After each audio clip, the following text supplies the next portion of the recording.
From Social Prosperity Partners, this is Community Catalysts. I feel like giving up is not an option. Find other ways to make it work. Keep making adjustments, continuing to fight, and showing appreciation for anything anybody does to contribute. Welcome to Community Catalysts. I'm your host, Matt Lehrman. Strong communities don't just happen. They're built by people who care deeply, who step forward with courage, humility, and a commitment to serve. Some take conventional paths to leadership. Others arrive through unexpected turns, but both bring hard-earned wisdom and a deeply human perspective. My guest today is Milton Brown, school board member in Washington County, Florida. I met Milton early this summer at the Florida School Boards Association conference. He opened the session with an invocation and a greeting that immediately caught my attention. Welcome, fearless leaders. His presence was warm, grounded, and powerful, and I knew right away that I wanted to hear more, and you will too. Milton's journey into public service is one of those stories that stays with you, full of unexpected twists, profound challenges, and enduring purpose. But rather than having me summarize it for you, you should hear it in his own words. Milton Brown, welcome to Community Catalysts. Hello, Matt. It is truly good to be here and talk with you. We should mention, we were just talking before I hit the record button. It's 6 o'clock for me in Arizona as we're recording this. It's 8 o'clock for you. You've already had a really busy day. Yes, I probably today, I didn't do many things involving the school board, but I'm also a pastor, I think we'll talk about. And with those pastor duties, there's things that come along, and I've actually been involved in that most of the day. Tell them what you were doing. Go ahead. We had actually a delivery come in, and we are the distribution point for the United States Department of Agriculture, food distribution for Washington County. So myself and about 3 of the other church members were here today packaging up the packages to distribute those actually next weekend. We're doing it. This is the one that'll be a little bit different because we do this one in conjunction with another church that does a back to school event. They do a back to school event in which they will, they have everything from clothing, the backpack, school supplies, the technical college, which we do run here with the school district, does haircuts from their department. We do physicals, but we as a church, we go in and we actually participate by doing food distribution for families that come through. Well, thank you for taking the time to talk with us. Milton, let's start with the moment we met at the Florida School Boards Association. You had this incredibly powerful invocation. Welcome, fearless leaders. I want you to unpack it for me a little bit. There was a lot built into those words. Why fearless? As I said, I've been involved in the school district now for about 13 years. That's long enough to see quite some changes within not only my local district, but the state education system. And it's one of those things that evolves. And I personally, and I did not come out of the school system. I was not an educator. I was actually a law enforcement officer, which we might get into later. For sure we are.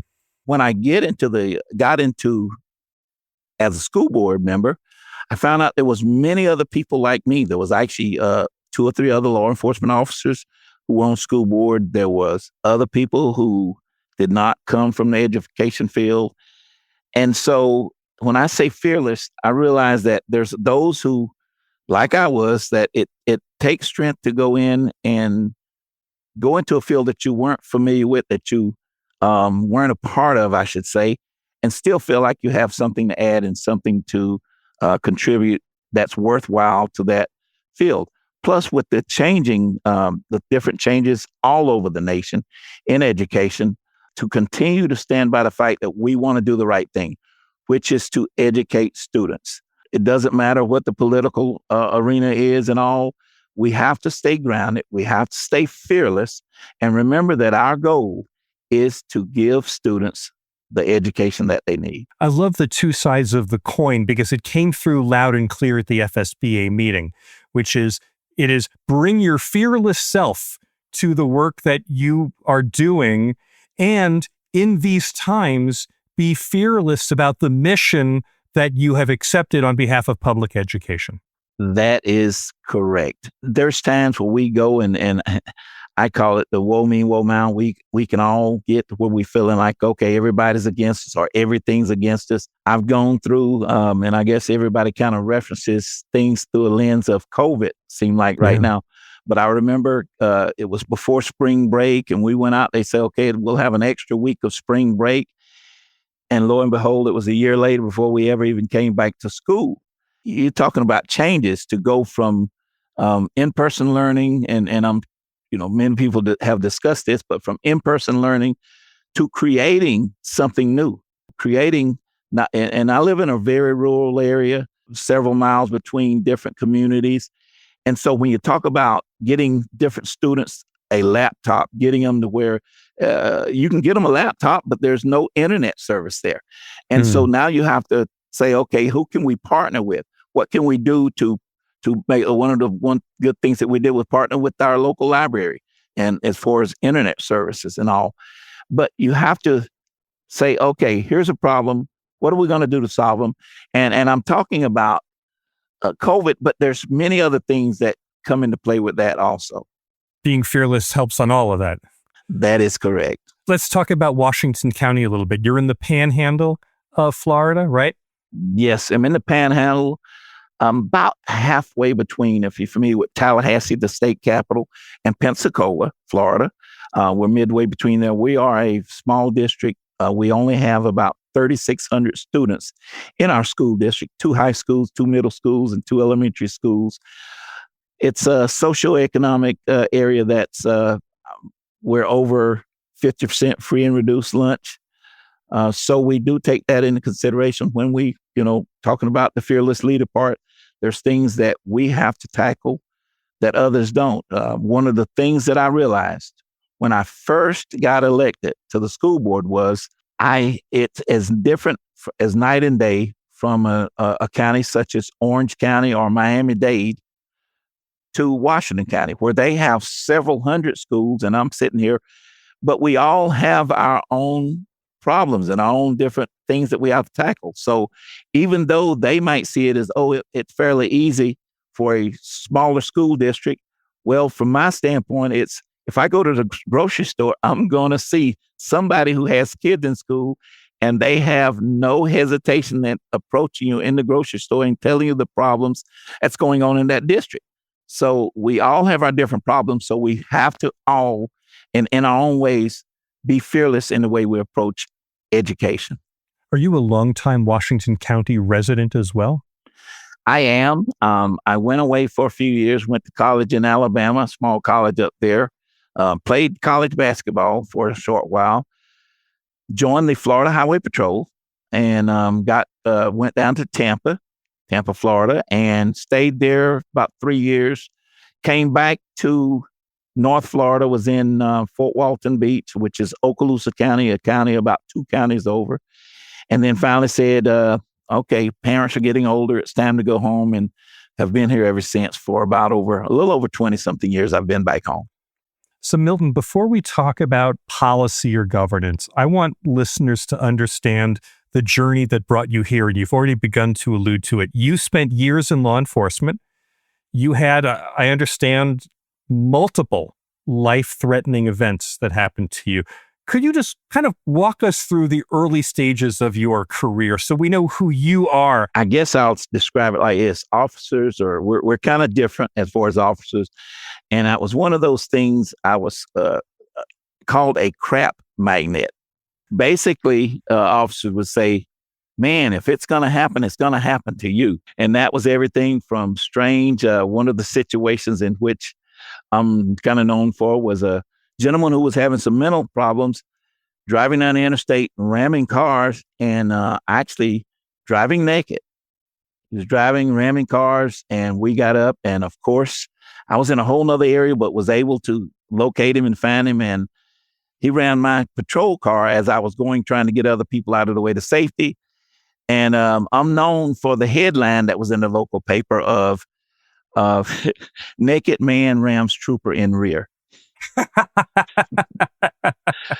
So that was that was one of the many incidents that I'm known for. But there was also an incident in which I was brought to the defense or brought to help another officer, unfortunately, who had been shot several times, myself and another state trooper.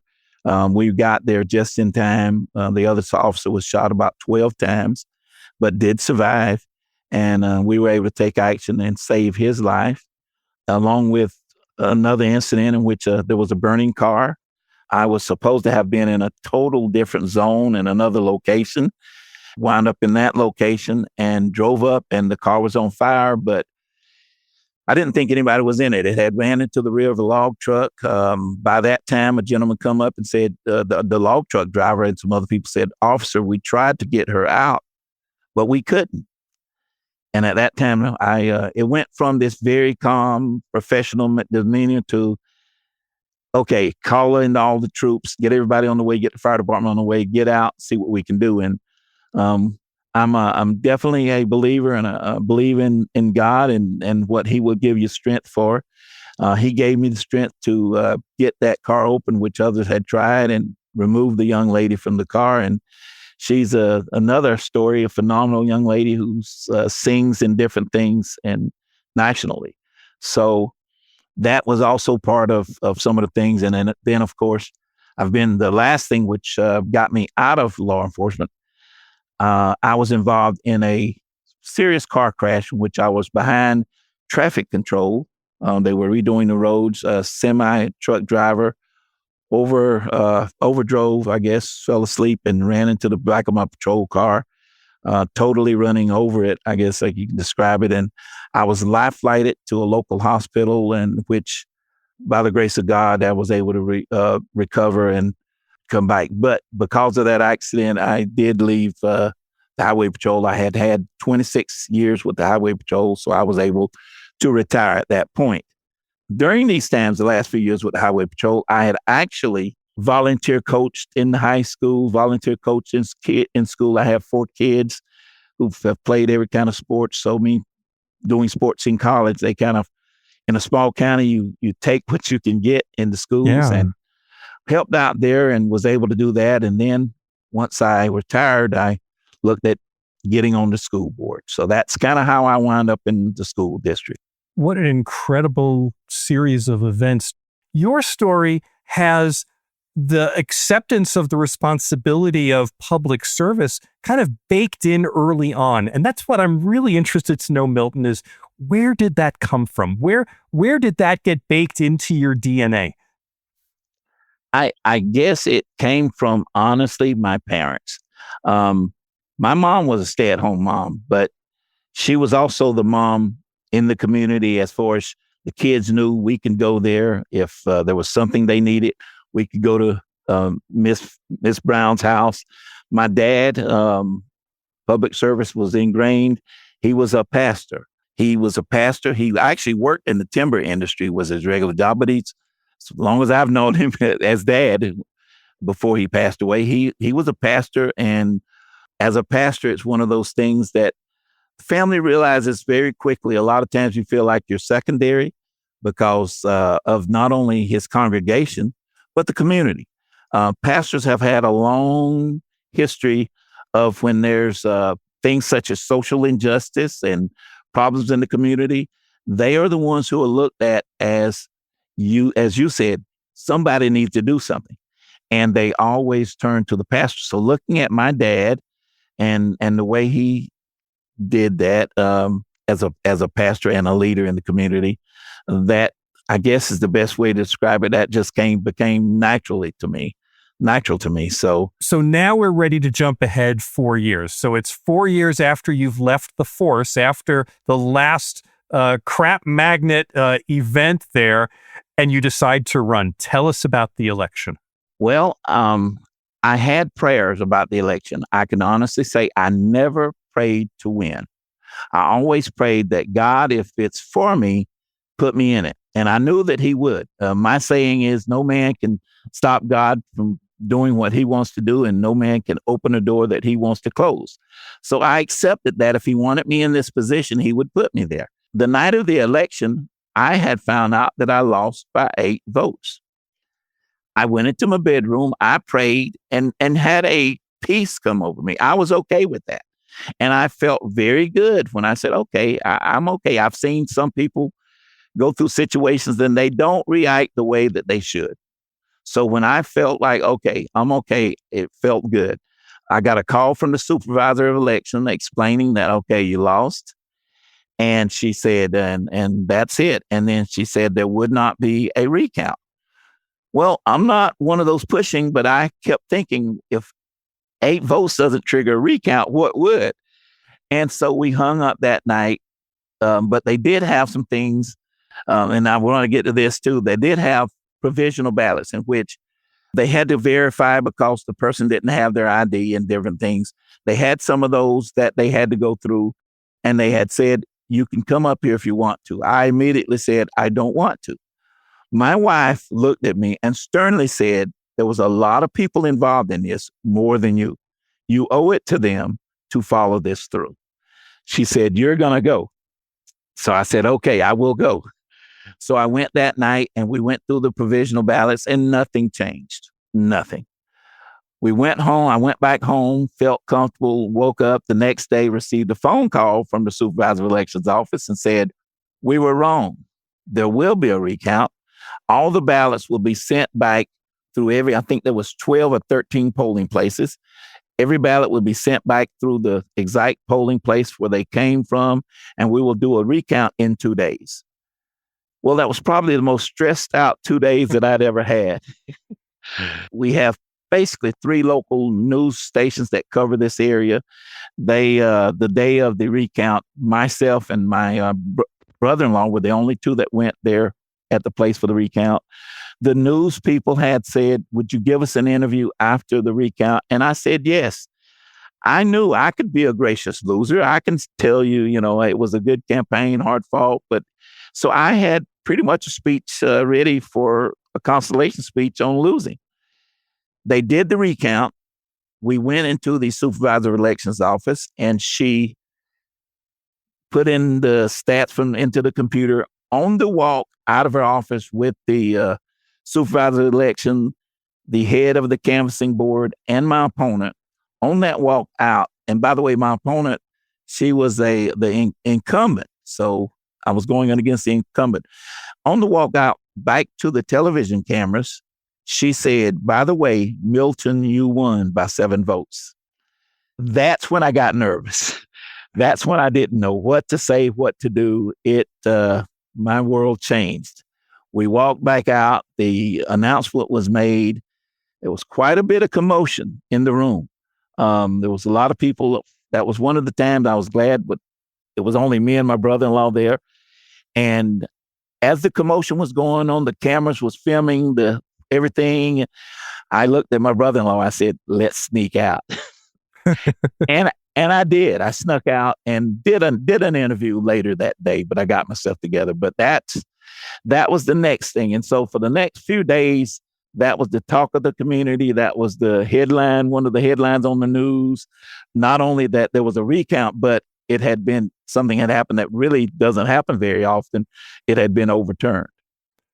Milton, what advice do you have for so many people who have either recently joined school boards or city councils for that matter, or people who aspire to it, who are thinking that they might do it, but in their minds they're going, but I don't have the right background for it. I'm not sure that I belong there. Maybe I have something to offer, but I don't know. What do you tell other people about the sense of discovery that you had once you arrived there? Truly, it would be diversity. Diversity from a standpoint of your personal experiences, the way you were raised, the community that you live in. Everybody has so many different backgrounds and different experiences that when we all contribute, it comes together. Best way I can describe it is like a well-oiled wheel. There will be times where you're going to have dissensions to where you have to make your point on why you feel that what you feel, why you're voting the way you are is so important to where you get a chance to maybe say something. And when others, and I've had this happen where I've said it the way I have, and it's changed others' minds. But I've also had it the other way where someone described why they feel the way they do from their perspective, and it's changed my mind on a different issue. People want a voice. They realize you will not always be able to vote their way or to see it that way, but they want to be heard. One of the main things, and I don't want to go off on a tangent, but one of the things that I really had or really felt like I had to contribute, no matter what, was I was a leader and I was in the community already. So even though I wasn't a teacher, I knew if a person brought me a problem, I might not know the answer, but I will find out what's going on and find out the answer for them. While we were preparing for today, Milton, you had made a comment to me about how everyone deserves the same level of respect. It's a noble thing to say, but I think it's a hard thing to live. And I'm wondering, was that informed by your police work specifically, or is there maybe I should ask the question differently. Is there an experience that you had that actually put that to the test? I don't know that there was one experience, but that's another one of those things which I was taught from my mom and my dad. My mom and my dad both only had 8th grade educations, but they were the smartest people that I knew. And the older I got, the smarter they got. I learned so many things from them. And probably one of the primary thing is nobody is better than anybody else. And in that, I've always made a point of if I walk into a room, if I walk into a building, and there's someone, a server, if it's a restaurant, a server, if there's someone cleaning an area, the janitor clean, I make a point of talking to them. One thing I learned within the school system is bus drivers, lunchroom staff, people who are janitors, they have some great ideas. Some of the problems that we may struggle with and try to figure out, we talk to them for 5 minutes and they've got it figured out. But we have to listen and treat them with respect where they feel like they're not just going to be shut down, that their position or their information is going to be valued. And when they feel like their information is going to be valued, they don't mind sharing it with you. Let me ask you a question in the other direction. I imagine this is true in Washington County. I don't know. We haven't talked about this in advance. For people who are on school boards, there's a lot that matters about the relationship with the state legislature. And I am curious what you've learned about how to influence decisions that are going on in your state capital and how to deal with decisions that come out of the state capital that maybe don't feel like that you've been heard or that the school districts have been heard as the legislature is issuing proclamations. What's your relationship with the legislature? What have you learned? I guess it's similar to nationally. You feel like the overall legislature, and I'm talking about the state of Florida legislature, that they aren't listening, that maybe they're hard to approach and talk to. However, my local legislators are very open. They're very open to hearing you. They have listening tours in which they come and we talk to them. And I do feel like they're doing everything they can to help us with the education and the needs. However, probably within the last 6 years, I've seen more changes with public education than anything else. Do you mean changes coming out of the legislature affecting public education? That is correct. Changes coming out of legislators, we feel, or I feel like it's being a bit more restrictive. To me, I understand that now it's more or less, as the legislature has said, you're in a business. You have competitors. Families have choices, which is fine. We just have asked for a level playing field. So let us play on the level playing field, because then we can actually improve our product. But don't make us so restricted until we feel like it's not level, it's not even. I believe that public education is the best thing going. And through that belief, I think we can compete with any system out there.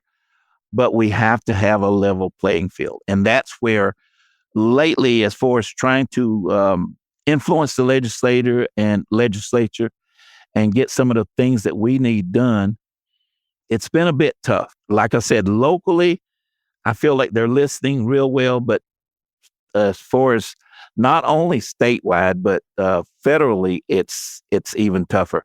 A lot of in a district that's rural, like we are, we're Title I district. So a lot of our funding does come from the federal government.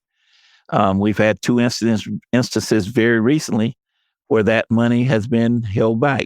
Well, you can panic or you can figure it out. We figure it out. We try and make the adjustments. That money has come through, and but we're figuring it out as we go and making it work.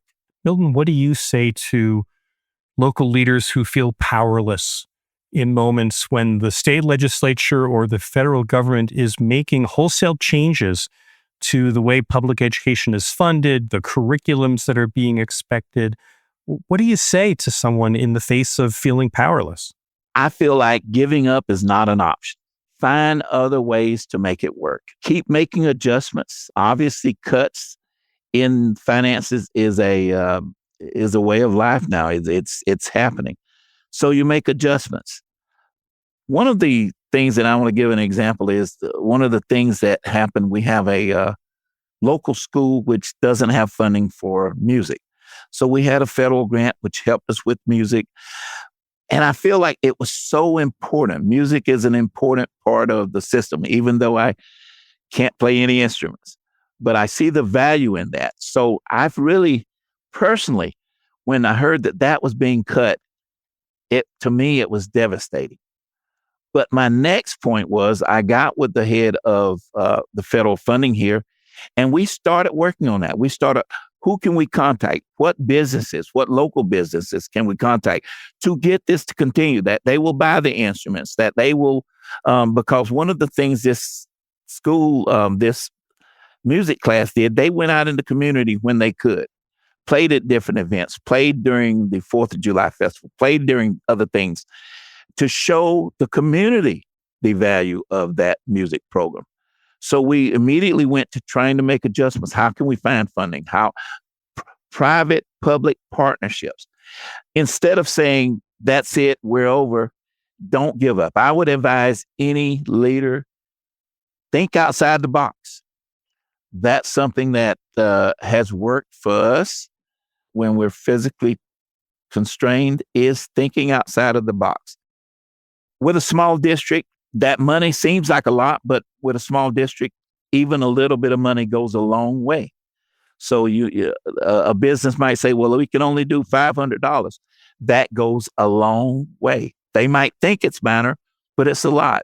So not giving up, continuing to fight, and showing appreciation for anything anybody does to contribute. We've come full circle, haven't we? Because what you just said was be fearless. Without fear, go and make it work. Find a way to make it work. Don't be caught up in fear. Be fearless. That is correct. Fear, and I've always felt like fear freezes you. Whether that's one of those things that, whether you're in a law enforcement situation where there's a gunfight and you literally can freeze, you have an option. Do what you can do or freeze. Well, it's the same thing when you're as a school board member. It's the same thing when you're on a national stage as a representative or a county commissioner, a city council member. There's going to be struggles. There's going to be problems. One thing is there will always be struggles and problems. Don't let fear make you freeze. Be fearless and take action. Milton Brown, thank you so much for being open to this conversation. It has been wonderful, absolutely wonderful talking to you, and I'm so grateful for your time, especially after a very long day. But thank you so much. Thank you, Matt, for letting me share. It has truly been a pleasure. Thanks again to my guest, Milton Brown, school board member in Washington County, Florida. Milton welcomed his colleagues with the word Welcome, fearless leaders. And after hearing his story, I think we all understand just how much heart, conviction, and resilience that word can carry. Fearless leadership isn't about being combative. It's about being grounded and present and unwavering in your duty to serve others with respect and purpose. Milton's journey reminds us that real leadership is forged not just in titles or elections, but in the choices we make, especially when the stakes are high and the path is unclear. Hey, this show is all about real-world local leadership, and we'd love to include your voice in that conversation too. So just as Milton suggests being fearless in how you approach your duties, let me ask you, what's one word you would use to describe the kind of leader that you strive to be? Call me at 602-688-2724 and leave me a message. Your insight just might be featured in a future episode. And if you're leading in your community, whether on a school board, a council, or through public service, use the podcast guest link in the show notes to introduce yourself. Your story might be exactly what another leader needs to hear. If today's conversation resonated with you, please follow the show and leave a review on Apple Podcasts or wherever you're listening. Your comments help more local leaders discover these conversations. Community Catalysts is edited by Nick Living the Dream Tantillo. Our executive producer is John Little. I'm Matt Lehrman of Social Prosperity Partners. Thanks for listening. We'll be back soon with another Community Catalyst.